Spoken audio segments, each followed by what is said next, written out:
C'est une première en Côte d'Ivoire. Des hommes d'affaires et experts ivoiriens vont investir dans la recherche pétrolière et gazière. Ils ont signé avec le gouvernement un contrat de partage de production sur le bloc offshore CI 705. Il s'agit d'un bloc libre d'une superficie de plus de 2000 km² situé en eau profonde au large de Fresco dans la région sud-ouest. On suit les instructions du président de la République qui a parlé de local content, du contenu national. Pour animer ce contenu national, nous nous engageons dans l'industrie pour créer des emplois pour les générations à venir. Nous prévoyons faire de l'exploration avec du personnel. Nous allons former aussi les jeunes et nous avons du succès.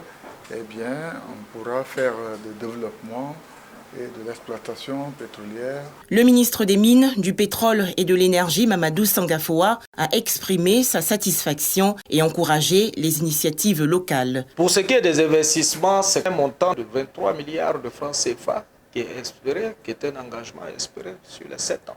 Je note que, après avoir recouvré les coûts pétroliers et gaziers, le bénéfice est partagé entre le consortium et l'État de Côte d'Ivoire à hauteur de 53% pour l'État de Côte d'Ivoire et 47% pour le consortium. Je voudrais vraiment féliciter les parties qui ont permis d'aboutir à ce contrat. Les négociations avec ces investisseurs nationaux se sont déroulées de juillet à août 2023.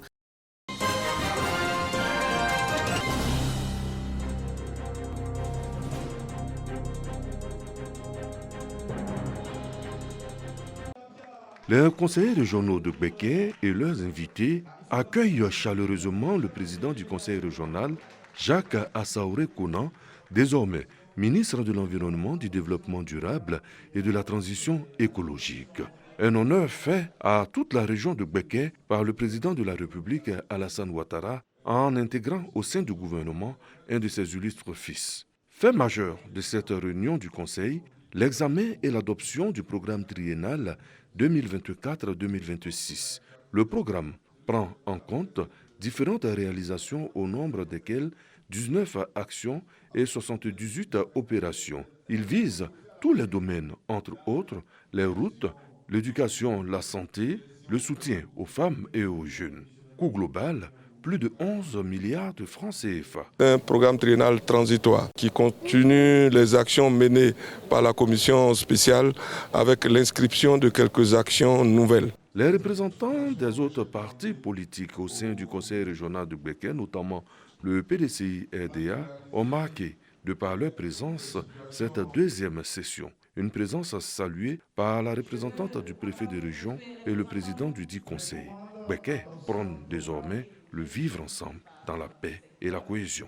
Il y a eu quelques moments d'incompréhension au démarrage, mais l'essentiel c'est de s'accorder et d'être ensemble au bon moment. Je leur ai demandé de prendre leur place dans ce conseil qui est aussi le leur, parce que les questions de bien-être des populations, il n'y a pas de coloration politique. Le premier vice-président du conseil régional de Béquet, Bema Fofana, au nom des conseillers, a tenu à lire une motion de remerciement pour le président de la République, Alassane Ouattara, et une autre motion de félicitations pour le ministre Jacques Assaouré Kounan pour sa nomination auprès du président de la République.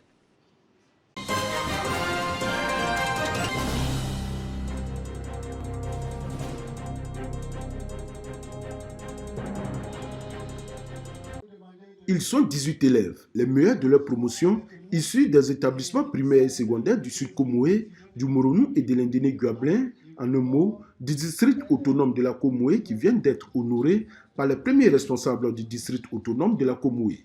Le meilleur des meilleurs est Ndien Marc Hervé Moula de l'EPV Ndinet de Maféré dans le Sud Comoé. Il a obtenu 165,63 points à l'entrée en 6e. Il a reçu plusieurs kits scolaires, un trophée, une enveloppe et le prix Pascal Abina Kwaku du nom du ministre-gouverneur du district autonome de la Comoé. Grâce à vous, monsieur le ministre-gouverneur, aujourd'hui est un jour inoubliable pour nous. Nous sommes honorés par cette distinction venant d'un modèle de réussite comme vous. C'est une cérémonie qui a réuni toutes les autorités locales, le corps préfectoral, les cadres et élus venus des régions du Sud Comoé, de l'Indéné-Guablin et du Moronou, aux côtés des premiers responsables du district autonome de la Comoé. Tour à tour, ils ont procédé à la remise des kits scolaires, des ordinateurs et autres présents à ces élèves méritants. Le vice-gouverneur du district autonome de la Comoé, Amiankoua, qui représentait le ministre-gouverneur du district, a situé le cadre de cette rencontre dédiée au mérite avant d'inviter les récipiendaires à maintenir haut le flambeau de l'excellence. L'objectif qui sous-tend l'organisation de ce jour, c'est d'enraciner chez nos enfants les valeurs du mérite et de l'excellence et installer en même temps dans nos établissements une émulation saine et porteuse entre les élèves. Au nom de tous ses camarades honorés, Apia Béni-Ange Axel, élève au collège catholique Père Guillaume d'Ayamé, a exprimé toute sa gratitude au ministre-gouverneur du district autonome de la Comoé, Pascal Abina Kwaku, pour l'honneur à eux fait tout en prenant l'engagement de rester toujours au sommet.